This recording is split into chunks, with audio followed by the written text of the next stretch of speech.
Day in my life as a twin mom with 3 school-age child.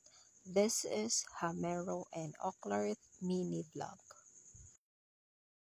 Hello guys! Good day! Kumusta nga pala kayo? For today's video nga pala guys, nandito tayo sa market. Kasi matagal-tagal na din tayong hindi nakapag-upload ng ating A Day in My Life. So for today's video ay nandito tayo bumili ng bigas. So kilo-kilo muna yung ating binili kasi out of budget. And then dito sa frozen section, bumili naman tayo ng ulam natin sa umaga. At ito nga pala yung ating ulam sa hapunan. Itong sea grapes or lato and then tilapia.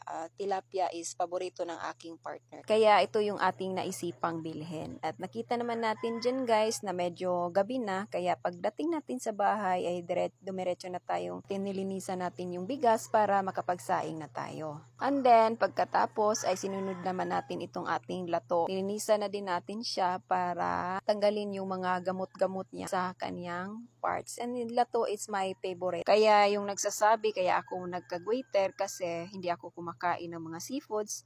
Seafoods is one of my favorite. Kaya nasa jeans po yung waiter na aking nakuha. At pagkatapos ay nilisan na din natin yung tilapia at nilagyan na natin ng asin. At meron din pala tayo ditong bangsi or flying fish. Nilinisan ko na din kasi gagawin natin itong daing. At dahil naluto na yung ating sinaing ay nalagay na tayo dito ng mantika and then pinirito na natin yung ating isda.